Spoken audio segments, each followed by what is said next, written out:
때는 2004년 1월 2일 밤입니다. 자정을 앞두고 119 신고센터로 신고가 들어오는데요. 석촌호수에 차량이 한 대 서 있었는데 차 안에 있는 여성이 위독한 것 같다면서 빨리 출동을 해야 할 것 같다는 전화였습니다. 응급신고 받고 그 119 구조대원들이 먼저 출동을 한 상황이었는데 안타깝게도 여성분은 사망한 상태였다고 했습니다. 한눈에 봐도 단순 변사가 아닌 걸로 판단돼서 소방에서 우리 쪽으로 공조 요청이 들어왔거든요. 상황을 전달받은 팀장님이 아무래도 한겨울 자정 무렵에 도심 한복판에서 변사체가 나온 게 예산 일이 아닌 것 같다. 그래서 형사들을 싹 다 소집했던 거예요. 구급대원분들이 차문을 열자마자 본 상황이 있는데요. 여기는 앞에 바로 호텔이에요. 네. 그 건너편이잖아요. 그 가장 큰 대로변. 차가 저렇게 서 있었던 거예요? 근데 저기는 이동인구가 되게 많잖아요. 차량도 많고. 맞아요. 네. 야, 이게 무슨 일이지? 일단 뭐 차는 외관으로는 좀 멀쩡해 보이는데요. 그죠? 교통사고의 흔적이나 이런 거는 네. 지금은 저희는 안 보여요. 멀쩡히 보이거든요. 어머! 이게 뭐야? 긴 점퍼가 지금 뒷좌석에 놓여져 있는 것 같고. 사람이 안 보이는데요? 복잡하네요, 현장이. 네. 점퍼만 있는데. 패딩 안에 있다라고 하기엔 너무 여성분이 작잖아요, 그러면. 네.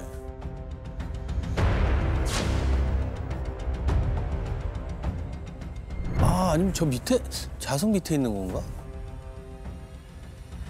좌석 밑에 저 좁은 자리예요? 어? 저기 발이에요? 저렇게. 저렇게. 저 보시는 것처럼 뒷좌석 시트 아래에 좁은 발판 사이에 여성이 엎드린 채 발견됐습니다. 어머. 발목에 노란색 박스 테이프로 결박된 상태였고요. 근데 아까 신고자분이 여성분이 지금 차 안에 있다라고 신고를 했잖아요. 근데 저 상태는 어떻게 여성인 줄 알았을까요? 저렇게 누워있으면 아내를 자세히 들여다보든가 아니면 문이 열려 있어야 그걸 확인할 수 있지. 그렇죠. 밖에서 지나가다가 저거는 발견할 수가 없는 상태인데. 만약에 창문을 이렇게 들여다봤다고 해도 엎드려져 있으면 사람이 여성인지 남성인지를 분간하기는 어려웠을 것 같거든요. 네. 거기다 지금 신고된 시간이 상당히 깜깜한 밤이었잖아요. 저런 대로변에서 지나가다가 이거를 본다? 그럼 남의 차를 그렇게 보는 사람 없잖아요. 그러게요. 네. 지금 두 분이 얘기하신 것처럼 현장 상황하고 신고 내용이 맞지 않는다는 것이 가장 지금 중요한 부분인 것 같아요. 네. 여성이 위독하다 확인하려면 정말 차 뒷문을 열고 후라시로 들여다봐도 네. 아주 자세히 들여다보지 않았다면 그 두 가지를 다 특정할 수는 없는 상황이거든요. 예를 들어서 정말 차가 의심스러워서 차문을 열고 후라시를 비춰서 판단을 했다면 119보다는 112에 신고를 하는 게 훨씬 더 적절하지 않았는가 하는 생각이 들거든요. 그리고 범죄 현장이라고 판단하기가 훨씬 더 빠르지 누군가 다쳤다라고 생각하기는 사실 어려운 상황이거든요. 그렇죠. 그렇죠. 이게 누가 봐도 살인사건 같으니까. 야, 신고자는 뭐라고 하던가요? 현장에 없었습니다. 최초 출동한 구급대원들도 보지 못했다고 했고요. 그렇다면 저 여성분은 어쩌다가 사망을 한 걸까요? 흉기에 찔려 공격을 당한 걸로 보였는데요. 치명상은 턱 밑에 3cm 정도 되는 자창으로 추정됐습니다. 부검 결과에서도 사인이 해당 자창으로 인한 과다 출혈로 나왔고요. 목 앞쪽이나 손가락 외에도 시신 곳곳에 베인 상처가 좀 많았는데 다 저항으로 나왔습니다. 그러면 손은 결박을 안 했다는 얘기네요. 그러네요, 진짜. 네. 시신 발견 당시에 손목은 묶여있지 않았습니다. 아마도 흉기로 공격을 하다가 어느 정도 이 제압이 됐을 때 결박을 한 것 같은데 발목만 결박한 경우는 없거든요. 그래서 손목도 결박을 했다가 아마 도주 직전에 풀어졌을 걸로 보였습니다. 그러면 이게 손목을 풀어주면 살아있다면 신고를 할 수도 있잖아요. 그렇죠. 이해가 좀 안 되는데요. 뭐 아니면 이미 이 정도면 사망했다라고 생각을 하고 안심하고 손만 풀어줬을 수도 있나요? 그게 무슨 의미가 있지? 근데 사실 그거는 더 어색할 수가 있어요. 왜냐하면 지금 범인의 입장에서 이미 사망한 피해자를 굳이 그걸 네. 풀어줘야 된다는 의미 없는 행동을 해야 되는데 차량이 발견된 장소를 보면 대로변이고 아무리 늦은 시간이라고는 하지만 언제 누가 목격자가 나타날지 다른 차가 지나가면서 볼지 모르는 상황입니다. 이런 상황에서 여유로 부려가면서 이미 사망한 피해자를 뭐 결박한 것까지 친절하게 풀어주고 갔다라는 것은 사실 적절하지는 않다라고 보여지고요. 그럼에도 풀어져 있다라고 하는 것은 공범이 있을 가능성이 있어요. 두 사람 중에 정말 똑같이 살인을 실행하지 않았다면 다른 공범 입장에서는 나는 살인까지는 아니었어, 이 범행이. 그런데 갑자기 돌발 상황이 돼서 살인 범죄가 이어지면 살인 범죄에서는 발을 빼려고 하는 의도에서 피해자의 도움을 주는 경우들이 생기기 때문에 그럴 가능성도 우리가 이제 고려를 해봐야 되지 않겠나 판단이 됩니다. 일단. 사망한 피해자분은 누구였습니까? 차 안에서 피해자 것으로 추정되는 장지갑이 하나 발견되었는데요. 그 주민등록증을 확인해 보니까 그 시신이 발견된 차량의 차주였다고 합니다. 그분은요, 성남에 거주하는 40대 여성이었고요. 피해자분 지갑에서는 현금이 있었나요? 없었습니다. 카드도 없었고요. 그래서 강도의 가능성도 배제할 수는 없는 상황이었습니다. 그러니까 이게 지금 카드가 없는 상황이라고 한다면 비밀번호를 알아내려는 과정에서 피해자를 계속 공격하고 결박하고 이런 과정이 이어지지 않았는가가 첫 번째로 가장 유력하게 의심이 되죠. 그러니까 강도일 수 있다라는 얘기신 거잖아요. 그렇다면 현장에 범인이 남기고 간 단서는 없었나요? 범인의 것으로 추정되는 지문이나 DNA 이런 게 전혀 발견되지 않았습니다. 차량이 발견됐던 곳 주변에 의외로 CCTV도 없었고 아이고.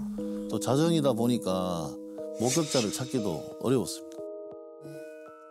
저는 아까부터 그 신고자가 좀 걸립니다. 왜냐면 아무리 놀래도 신고를 했으면 그걸 좀 보고 가거나 어떻게 되는지 그 지켜봤을 텐데 그렇죠, 그렇죠. 신고자가 지금 없단 말이에요. 네. 이게 좀 걸립니다, 저는. 그리고 신고할 때는 여성분이 위독한 것 같다라고 신고를 했잖아요. 네. 그게 좀 여러모로 저도 수상하게 느껴지거든요. 수사팀도 그 신고자의 신고 경위가 수상하다고 판단을 했습니다. 그래서 119 센터로 걸려왔던 전화번호를 확인을 했습니다. 네. 근데 시작부터 싸합니다. 그 신고자의 번호가요. 공중전화입니다. 공중전화. 그리고 신고 당시에 녹음된 음성을 확인해봤습니다. 네. 심각했던 신고 내용과는 전혀 다른 상황이 펼쳐집니다. 야, 어떻게 했길래 그러지? 네, 119 신고센터입니다. 저기 제가 지나가다가 봤는데요. 여자가 차 안에 있는데 좀 다친 것 같아서요. 빨리 가보셔야 할 것 같은데 그 생명이 아주 위독한 상태거든요. 위독하시다고요? 어디 계신데요? 석촌호수에 그 호텔 있죠? 그 근처에 레차가 한 대 있을 거예요. 번호는 129고요. 지금 전화하신 곳은 교대역 근처로 확인이 되는데 차를 본 곳이 석촌호수라고요? 거기에 공중전화가 없어서요. 지하철 타고 오다가 보니까 빨리 가보세요. 아니 휴대전화가 없었다고 쳐도 신고를 하기 위해서 주변에 전화를 찾았는데 교대역까지 갔다? 그러니까 그 이상하죠. 2호선 라인인데 몇 정거장을 지나야 되는 강남을 지나가야 거예요? 되죠. 그리고 석촌호수 근처에 공중전화가 없었다? 이거 너무 수상합니다. 지금 이 내용상에서는 단 하나도 멀쩡한 게 없어요. 맞아요. 장시간이 지나서 지금 교대역 쪽에서 신고를 하고 있는 상황인데 차종, 차번호 이런 것을 차분하게 다 기억해서 진술을 하고 있잖아요. 그 근처에 레차가 한 대 있을 거예요. 번호는 129고요. 그거는 정말 더 의심스러운 상황이다라고 보여집니다. 거의 99%가 이 범행과 관련된 자이다 이렇게 봐야 되겠죠. 아까 교수님께서 공범이 있을 가능성에 대해서 얘기하셨잖아요. 네. 손 결박을 그 사람이 풀어줬을 수도 있다. 그러니까. 혹시 공범? 아니 혹시 교대 근처에는 CCTV가 없었나요? 거기는 있을 것 같은데. 공중전화 부스 주변에 비추는 CCTV는 없었습니다. 수학이 지문을 채취해가지고 전과자들하고 이제 대조해 보려고 했는데 워낙 많은 사람이 이용하는 곳이다 보니까 제대로 된 지문을 채취할 수도 없었습니다. 지금부터 피해 여성을 정 씨라고 부르도록 하겠습니다. 정 씨는요, 평범한 주부가 아니었습니다. 응? 큰 규모의 운수 업체를 운영하는 회사의 대표였습니다. 아, 그럼 또 돈을 노리고 그런 것 같은데. 그렇게 사업하시면은 권한을 가지고 막 다투거나 아니면 사업상 원한을 적거나. 그렇죠. 그럴 수 있죠. 회사 직원들 말로는 피해자분이 만만치 않은 분이라고 했습니다. 괄괄한 이 화물차 기사분들한테도 밀리지 않을 만큼 강단이 있는 성격이라고 하더라고요. 그래서 사업상 원한을 가진 사람일 수도 있겠다 싶어서 관련자들을 모두 수사했는데 당일 행적에 특별히 의심할 만한 사람이 없더라고요. 자, 그런데 피해자가 사망한 채 발견된 그날 회사에 돈이 들어오는 날이었다고 합니다. 한 거래처 사장으로부터 계약금 명목으로 100만 원짜리 수표 3장, 총 300만 원을 받은 거죠. 아, 돈이 있었네요. 그 수표로. 그러니까, 네. 근데 현장에 돈이 없었잖아요. 아, 없다고 지갑에는 카드 돈이 다 없어졌다고 없다고 했었는데 했었잖아요. 그러면 범인들이 계약금 들어오는 걸 알고 있을 수도 있죠. 접근해서 범행을 했을 수도 있겠네요. 그런 거를 알 사람이면 거래처 사장님이나 뭐 직원, 격리 직원 아니면 회사 관계자일 수도 있는데 일단은 회사 직원들 싹 다 조사하셨을 거 아닙니까? 예, 이미 다 수사했습니다. 그래서 저희가 사라진 수표 번호를 추적해 보니까 그새 2장이 은행에 입금 확인됐더라고요. 그러면 그 100만 원권이면 무조건 이설을 해야 되지 않습니까? 그렇죠. 네. 2장 중에 한 장에 이서가 돼 있었는데 네. 이름하고 주민등록번호가 이게 가짜가 아니더라고요. 아, 근데 범인일 수가 없는 사람이었습니다. 이게 무슨 얘기야? 가짜 번호가 아닌데? 당시 대구 교도소에 수감 중인 사람의 그렇지. 주민번호였습니다. 그럼 일단은 거기 이서한 그분 만나서 물어보셨나요? 어떻게 된 사실인지? 우선 대구 교도소에 접견 신청을 하고 네. 수표를 종료한 그 명동에 있는 환전성을 찾아갔습니다. 예전에 많았어요. 이런 그냥 의자 놓고 네, 앉아 앉아가지고 가방 놓고 앉아 있었거든요. 그거 수수료 많이 봤어요. 떼고 그래서 수표 가지고 오면 바꿔서 주고. 그런데 이 환전상이 수표 바꾸러 온 사람이 누구냐 물었더니 말을 안 합니다. 왜요? 말하면 자기는 명동을 떠야 한다고 하니까. 알고 보니까 주로 불법 업소들하고 거래를 이제 하니까 그렇다고. 그렇죠. 네. 끝까지 안 털어놨나요? 털어놨나요? 결국에는 실토를 했습니다. 어디냐고 하니까 평택의 한 율락업소 사장이 수표를 주고 현금으로 가져갔다 이제 얘기를 했습니다. 율락업소 사장님은 뭐라고 하던가요? 10만 원 따이고 100만 원짜리를 바꾸러 오는 사람은 잘 없어가지고 기억을 그 사람이 또렷이 하고 있더라고요. 네. 또렷이. 2일인가 3일 밤에 왔었다고 하면서 이렇게 기억을 하더라고요. 결정적으로 가게에서 놀다 가는 것도 아니고 수표만 바꾸러 온 게 좀 찜찜해서 이 얼굴을 좀 유심히 봐뒀다고 했습니다. 얼굴을 봤어요? 네, 좀 흔한 경우가 아니라서 오. 어떻게 생겼다고 하는 거예요? 마치 외국인처럼 이국적인 좀 얼굴에 안경을 쓰고 있었다 했습니다. 때마침 대구교도소 접견이 승인이 됩니다. 형사님과 팀원들은 수표에 적힌 이름의 주인을 만나서 이제 묻습니다. 이 수표에 당신 이름이 적혀 있는데 의심 가는 사람이 있어요? 그랬더니 예전에 다른 교도소에 수감 중일 때 자신의 주민번호를 알려준 사람이 있었다고 털어놨습니다. 그럼 감방 동기? 맞습니다. 신용 불량이라서 전화도 개통을 못하는 신세라고 하면서 출소 후에 빌려주면 은혜를 갚겠다라고 해서 주민번호를 알려줬다고 하더라고요. 그것도 한 사람이 아니고 두 사람. 두 사람한테? 그럼? 참 교도소에서 만난 범인들끼리 참. 우정이 남다르네요. 그러다 보증도 서주겠어. 그러니까요. 참 끈끈하다. 둘 다 사회에 나와서 돌아다니는 그런 상황이었습니다. 절도 전과도 있는 사람들이고요. 그래서 인적사항 뽑아서 주민등록증 사진하고 다 뽑아봤는데 율락업소 사장 그 말한 얼굴이 대조를 해보니까 아닙니다. 아니에요? 예.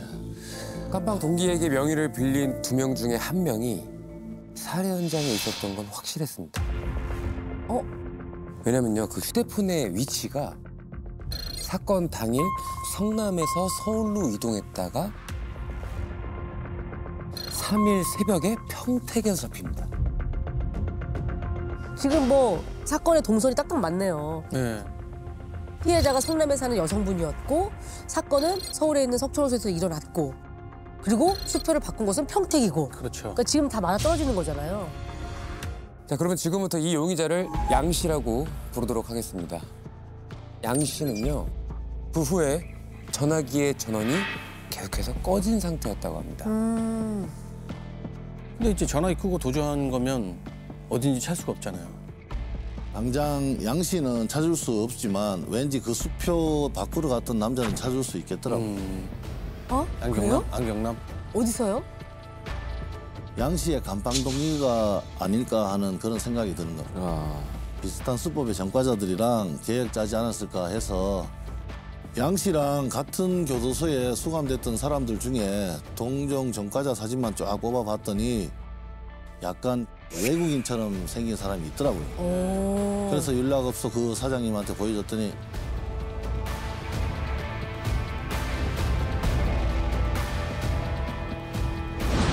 이게 맞다고 하는 거예요. 그럼 이 상황에서 양 씨가 전화기를 끄고 도주하고 있는 상태라면 그 공범도 마찬가지일 것 같은데요? 맞습니다. 휴대전화로는 위치 추적이 어려운 상황이었습니다. 사건 당일 서울에서 평택까지 이동했다면은 분명히 차가 있었을 것 같더라고요. 그래서 공범 명의로 된 차량이 있는지 이제 조회해서 확인해 보니까 한 대가 딱 확인이 됐는데 예. 차 번호를 추적을 해보니까 인천항 인근 공터에 주차가 돼 있더라고요. 사건 다음 날에 3일에 중국으로 도주한 상황. 아, 그냥 출국한 거죠. 중국은 어떻게 찾아요? 그 넓은 땅에. 그러면 중국까지 튈 준비를 다 계획을 짜는 거네요. 이게 왜냐면 사건이 있고 바로 다음 날 가는 바로, 거니까 그렇죠. 이거는 계획을 완전히 세웠다고 봐야 될 것 같아요. 그때도 공조가 되어 있었나요? 2004년만 해도요, 중국과 공조 수사가 활발하게 이루어지던 때는 아니었다고 합니다. 자, 그렇게 시간은 약 한 달가량이 지나게 됩니다. 아, 근데 갑자기 인천항에서 연락이 온 겁니다. 아, 여기 인천항인데요. 그 범인들 내일 들어올 것 같은데요? 어? 오, 27일자 배편을 끊었어요. 한국 들어오는 배를 예배했다고요? 그러면? 오. 그럼 양 씨랑 그 안경남이랑 왜 지발로 들어오지? 사건이 그냥 묻혀졌다라고 생각을 네, 했나 한 달 정도 지났다고 했으니까 이 정도면 들어가도 된다라고 안 판단을 했을 잡힐 수도 거라고 있죠. 생각하겠죠. 그렇죠. 예. 바로 형사과 20명 정도 전원이 모여가지고 인천항 지도를 딱 펴놓고 검거작전 짜기 시작했습니다. 예. 일단 배에서 내리면 주차해둔 공범 그 차 있잖아요. 네네. 그쪽으로 갈 거라고 예상을 했고 차에 타기 직전에 이제 체포하기로 하고 곧장 인천항으로 이제 다 전부 출발했습니다. 수사팀은요, 처음이자 어쩌면 마지막이 될지 모르는 그 기회를 놓치지 않기 위해서요, 27일 새벽부터 인천항 곳곳에서 잠복을 시작합니다. 이 형사님은 공범의 차 근처에서 대기를 하고 있었는데요. 배가 들어온 직후 이제 무전이 울립니다.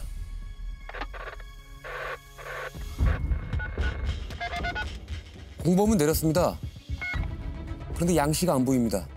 어머, 공범을 잡아야 이제 양 씨도 잡을 기회가 생기니까 수시로 이제 잠복하던 형사들하고 무전 주고받으면서 대기하고 있는데 사진으로 봤던 그 얼굴이 차 쪽으로 딱 걸어오는 게 보이는 겁니다.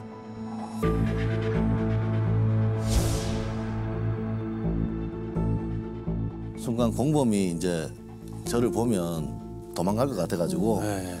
옆에 있던 동료 후배한테 얘기했죠. 내가 다리를 절면서 갈 테니까 그 당시에 한창 뭐 스타크래프트 게임 막 유행하고 있으니까 네네네네. 그 얘기를 이렇게 하면서 걸어가자 자연스럽게 해라. 네네. 아무래도 찍을 좋으시니까 그냥 안심시키기 위해서 그런 연기를 하신 거네요. 앉아 계시니까 그런데 한몫이 서우시겠어요? 이게 눈에 띌 수밖에 없는 게 그 이렇게 인천항에서 다니시면 네네. 야, 어떻게 보면 인천보다 더 커 보이신다. 이게 아무래도 범인이 이렇게 될 거 아니에요, 당연히. 그렇죠. 그런 재치를 발휘하신 거네요. 기지를 발휘해서. 그 순간에 네. 역시 용영이십니다. 그래서 어떻게 됐나요?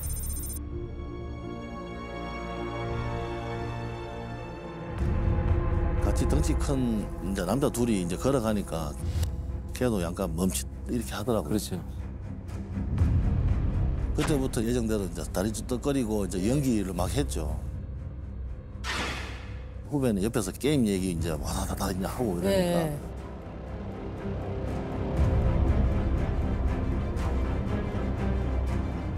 걔가 이제 눈치를 보면서 이제 창문을 딱 열 때 이제 그때 이제 달려 들어가지고 바닥에 눕혀가지고 수압쳤습니다.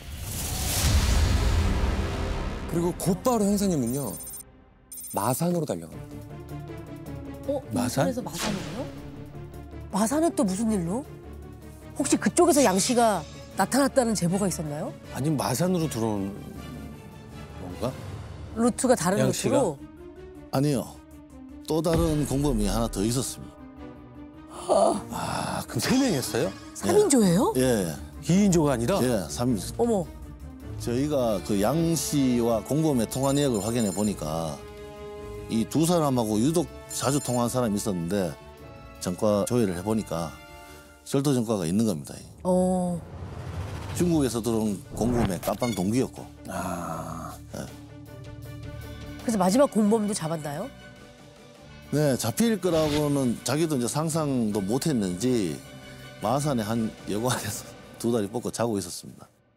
그래서 바로 체포했습니다.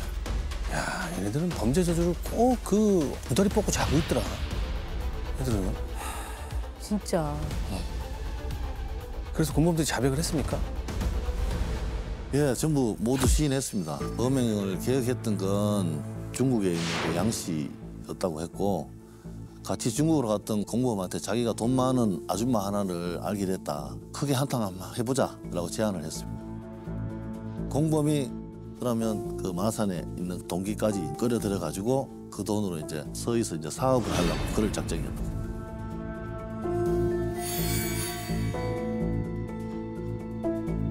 아니 그러면 신고는 결국 누가 한 거래요?